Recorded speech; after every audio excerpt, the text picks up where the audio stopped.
Sepertinya dunia ini memang dirancang untuk memenuhi semua kebutuhan manusia.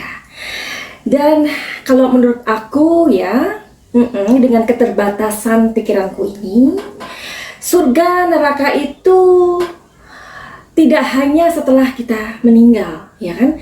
Tetapi ketika kita masih hidup pun, surga neraka itu ternyata ada. Bagaimana jika kita melihat sebuah kenyataan perang dunia? Bukankah kita melihat sebuah penderitaan manusia? Bukankah sejatinya kita sudah melihat tentang neraka yang sesungguhnya? Anybody home? Semoga kita disinari oleh kasih dan cinta. Dan buat kalian yang baru pertama kali kesasar atau terdampar di channelku ini, aku si pembisik kartu, aku tinggal di Belanda dan di Thailand. Dan buat kalian yang selalu terdampar di channelku ini, aku ucapkan banyak cinta buat kalian semua. Oke, hari ini aku akan menanggapi komentar dari Mbak Endang Samara ya, dan ini juga ada beberapa orang lagi ya yang minta. Oke, Madam, ada yang lebih penting juga, tolong tarot perang Rusia vs Ukraina, gimana endingnya? Oke. Jadi ini adalah hal-hal yang sudah aku rangkum ya, dan aku catat supaya bisa kita update untuk mengikuti perkembangan dunia, ya dong. Ya, jadi kalau sekarang ini kita sesungguhnya harus senang ya, harus bahagia ya di milenium ini atau di era milenium ini. Jadi kita bisa melihat perang itu hanya di dalam sebuah sebuah layar begitu. Kebayang nggak kita itu hidup misalkan di perang dunia pertama atau sebelumnya? Wah, jadi ya itulah ya. Sekarang kita mau update saja. Sejak serangan-serangan Rusia ya diarahkan ke Ukraina, tentu kondisi ini semakin memanas ya. Presiden Vladimir Putin melakukan aktivitas militer besar-besaran ke Ukraina, yaitu dimulai pada tanggal 24 Februari 2022. Nah, mengenai masalah Ukraina dengan Rusia ini, Madam Sukin nggak akan memperjelas lagi di sini. Barangkali kalian sudah lebih paham atau sudah lebih tahu. Oke, jadi kita mau sebenarnya apa sih yang membuat kita pengen cari tahu sebenarnya apa sih yang membuat kita itu ketakutan bila ketegangan antara dua negara ini akan memicu perang, dan perang itu bisa mengakibatkan perang dunia ketiga. Itu loh sebenarnya ketakutan kita itu seperti itu. Untuk perkembangan yang terjadi akhir-akhir ini, ada mungkin sekitar 300 warga sipil yang meninggal di Ukraina ya, dan tentaranya aku belum tahu. Jadi kalau negara sebesar itu, sebesar Rusia, nanti kita akan cari tahu ya kenapa Rusia ini ditakutin ya. Kalau yang meninggal 300-an sekian itu masih ya, aku pikir ini masih pretty quiet ya, pretty quiet, karena kalau dinamakan ini sebuah ketegangan, dan kalau Rusia mau ini bisa menjadi skala yang lebih besar lagi, ya dong. Nah, oke. Serangan ini tentu menimbulkan kerusakan pun ratusan orang yang tewas seperti yang tadi aku katakan.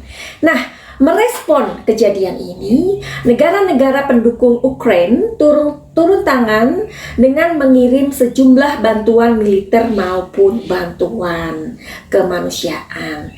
Nah, hingga terakhir berita ini setidaknya ada 16 negara yang sudah memberikan bantuan kepada Ukraina.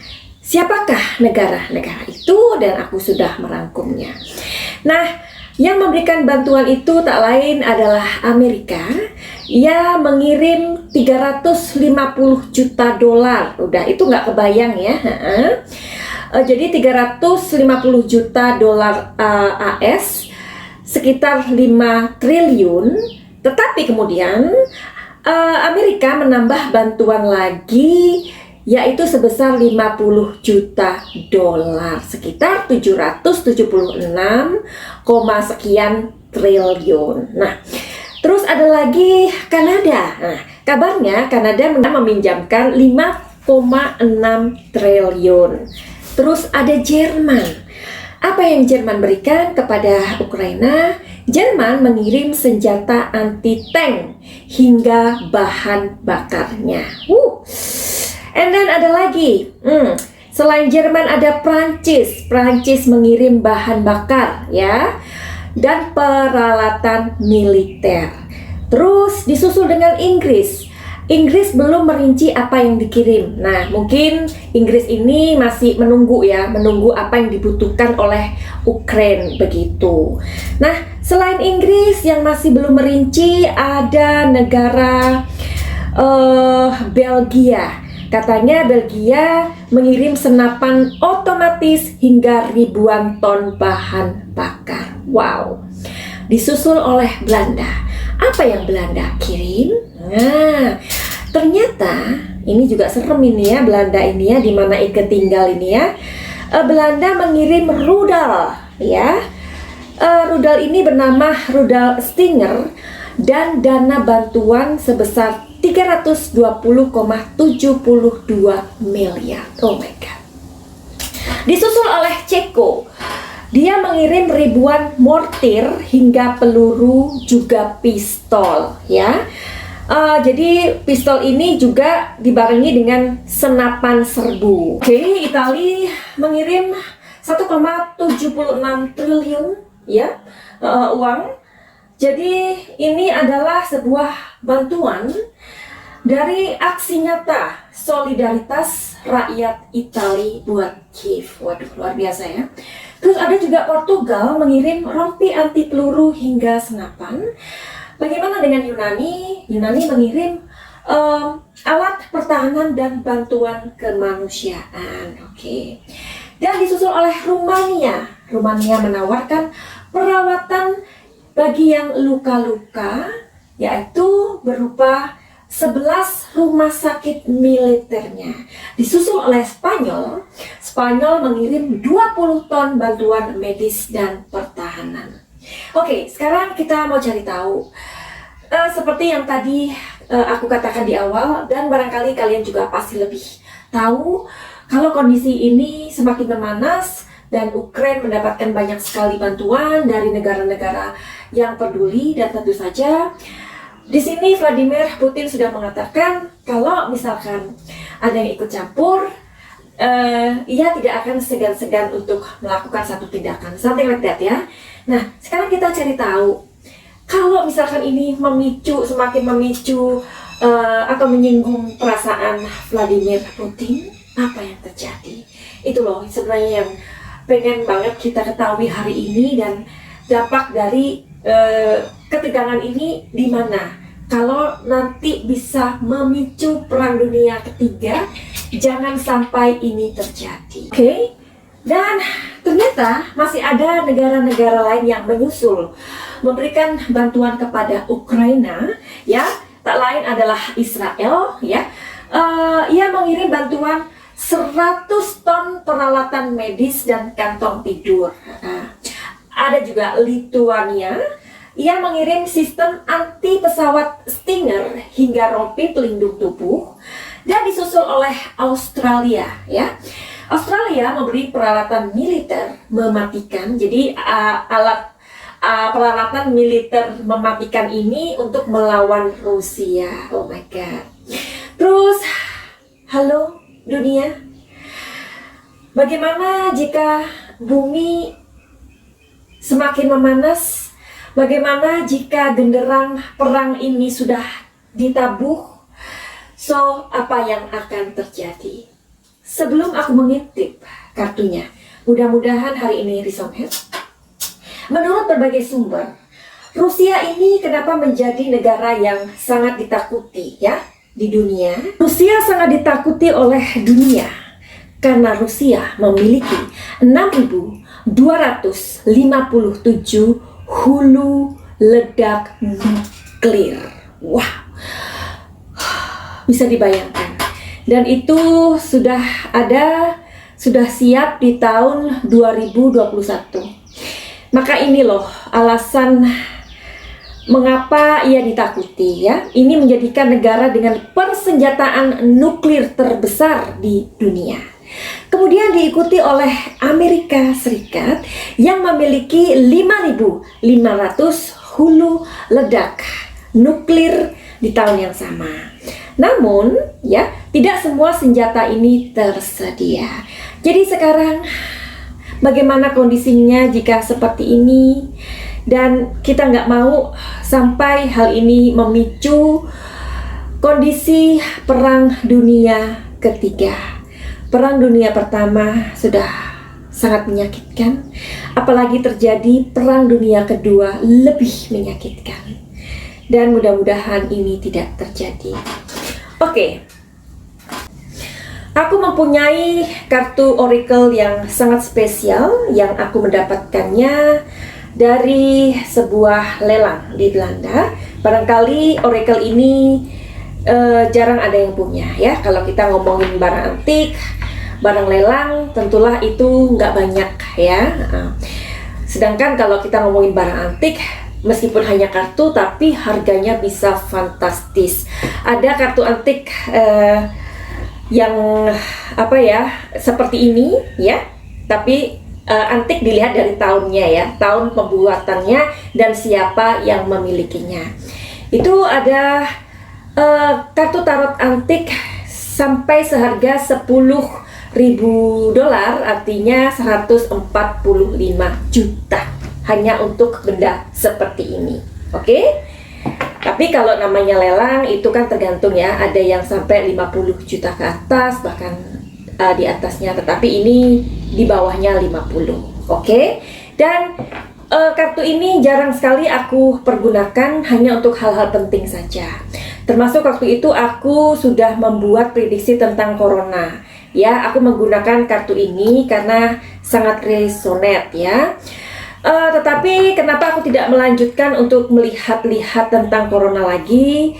Karena aku berpikir bahwa aku tidak mau untuk spread my I don't want to spread the fear, ya, in the world, gitu, ya. Aku nggak mau gitu membuat ketakutan baru lagi. Aku jarang sekali, makanya kenapa aku memprediksi tentang corona, tentang bencana. I don't like it, really I don't like it.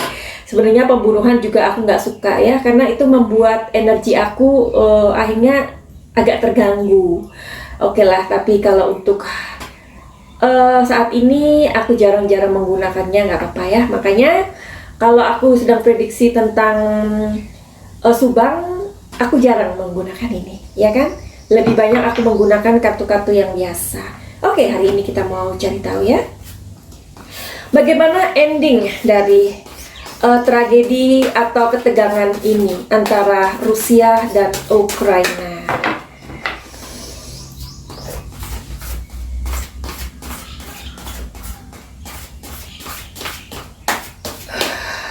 Oke, bagaimana?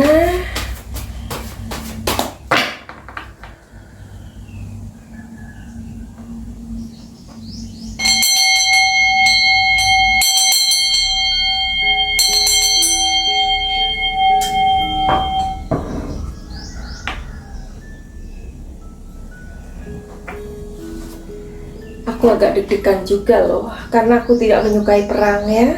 Kita semua nggak menyukai perang. Oke, jadi di sini angka 17 ya. Oke. Di sini ada angka 17. 17 artinya adalah angka yang positif, baik ya, menuju kepada sebuah perundingan. Karena di sini ada orang-orang yang berunding, you see? Islam, ya. Dan di sini ada sepertinya sebuah kesepakatan antara beberapa orang. Nah, orang ini kan kita ini kan aja ya. Barangkali di sini ada negara-negara yang berusaha untuk mendamaikan begitu, agar membuat situasinya tidak tambah keruh. Sepertinya di sini ada sebuah barter ya, barter ini mungkin ada, kita tahu ya kondisi Ukraina dan Rusia itu bagaimana ya. Kita juga mungkin sedikit membaca tentang sejarah mereka. Dulu mereka ada satu area ya yang bernama Uni Soviet, something like that, atau USSR. Nah, mudah-mudahan di sini karena ada figur tentang wanita. Wanita ini adalah simbol aja ya. Dia adalah figur atau karakter. Bisa jadi ini laki-laki tetapi mempunyai karakter seperti seorang ibu yang membimbing, yang mendamaikan situasi ketika melihat anak-anak bertengkar seperti itu atau berselisih ya. We don't know yet. Nanti mudah-mudahan seperti ini halnya yang terjadi. Sesungguhnya kita tidak mengharapkan perang atau permusuhan itu menjadi melebar kemana-mana. Oke. Terus kita mau cari tahu ya. Kita mau cari tahu tentang pikiran alam bawah sadar dari si Om Put ya, tahu ya, Om Putin. Oke. Sebenarnya si Om Putin ini bersungguh-sungguh nggak sih dengan sedikit ancamannya itu? Bukan ancamannya, aku pikir ini adalah sebuah gertakannya. Apakah ia bersungguh-sungguh dengan gertakannya itu? Begitu. Jika positif, ia bersungguh-sungguh. Jika negatif yang keluar, ia tidak bersungguh-sungguh ya.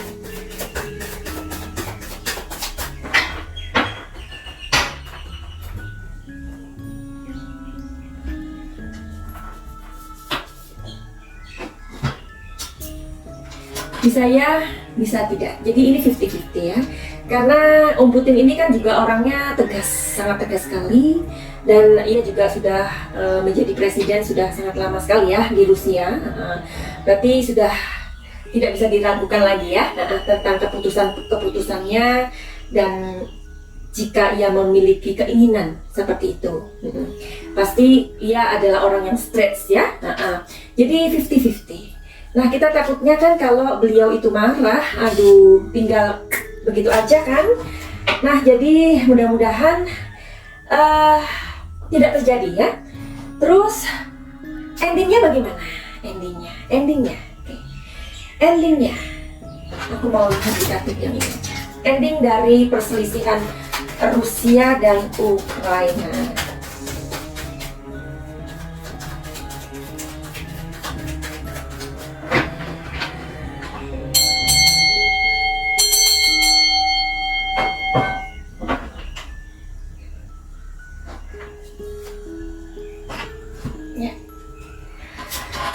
Endingnya sepertinya Rusia masih mau, maksudnya gini, Ukraina itu harus nurut gitu loh ya, harus nurut apa yang dikatakan oleh Rusia.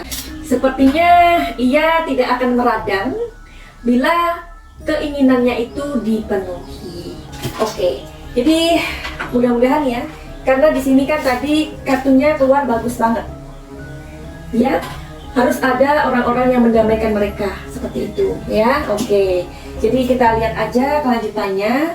Dan aku mempunyai sebuah cerita analogi, dan cerita ini sepertinya sudah beredar di dunia maya.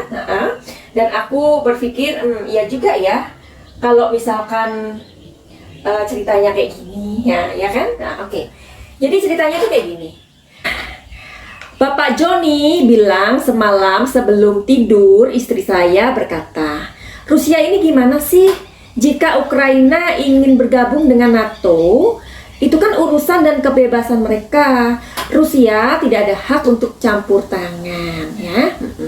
Benar juga sih. Ini hanya alasan saja yang dipakai Rusia untuk menyerang Ukraina. Terus, mendapatkan laporan tersebut, Pak John ini tidak menjawab apapun, ya, karena istrinya kan tadi lagi kayak menggerutu kayak gitu kan, kayak curhat gitu kan. Nah, si Bapak Joni ini tidak berkata apa-apa, tetapi melainkan pergi ke dapur untuk mengambil pisau gitu. Dia mengambil pisau, terus ia menghampiri istrinya yang ada di kamar itu. Dia berkata, ayo sayang, kita tidur, begitu. Terus istrinya Pak Joni menatap Pak Joni dengan perasaan yang ini laki gua apaan ini, ya kan? Bikin Eka takut aja deh, begitu. Tentu saja matanya Ibu Joni melotot, begitu. Lalu dia bilang, benar, apa-apaan sih kamu ini? Kamu sudah gila ya? Memang kamu ini sudah gila. Masa kamu itu mau tidur dengan aku, di samping aku lagi bawa-bawa pisau, begitu. Kemudian Pak Joni menjawab dengan sangat lembut, tidak usah khawatir sayang, ayolah tidur. Lagi pula tidur dengan pisau ini kan bukan urusan kamu, ini adalah kebebasan aku. Nah, istrinya itu dia berdiri, dia berkacak pinggang, dan dia semakin marah tentunya. Bagaimana aku bisa tidur nyenyak? Katanya gitu kan. Pastilah akan terjadi was-was dengan pisau kamu itu. Bambang, bukan Joni, ya, bukan Bambang, ya. Sampai salah sebut loh. Untung aja Bapak Joninya tidak begitu ngeh, ya. Oke. Jadi disambung. Kemudian Ibu Joni menjawab lagi. Bagaimana mungkin jika kamu tuh silap atau hilaf, kamu itu akan menikam saya, katanya. Kemudian Pak Joni mengatakan seperti ini, kamu aja loh tidak mempercayai suami kamu sendiri, ya. Nah, jadi bagaimana mungkin kamu bisa berharap Rusia itu mempercayai Ukraina? Jadi, Madam Suki, analogi ini nyambungnya kemana gitu? Jadi, Pak Joni yang membawa pisau ke kamar ini diibaratkan sebagai Ukraina, ya, yang bergabung dengan NATO. Sedangkan NATO akan menempatkan seluruh armada militernya pas di sebelahnya Rusia. Jadi, nyambung nggak sih? Oke, jadi begitu aja. Kita tetap berdoa. Kita kalau perlu kita bawa ke dalam sholat kita, sembahyang kita, doa-doa kita, agar ketegangan ini akan segera berakhir. Oke, finally begitu aja. Buat kalian yang mempunyai masalah apapun itu, silakan untuk lihat di kolom deskripsi atau inbox di Instagram Madam Suki. Buat kalian yang mau healing your emotion, silakan juga datang untuk menghubungi Madam Suki. Finally begitu aja. Send love and light.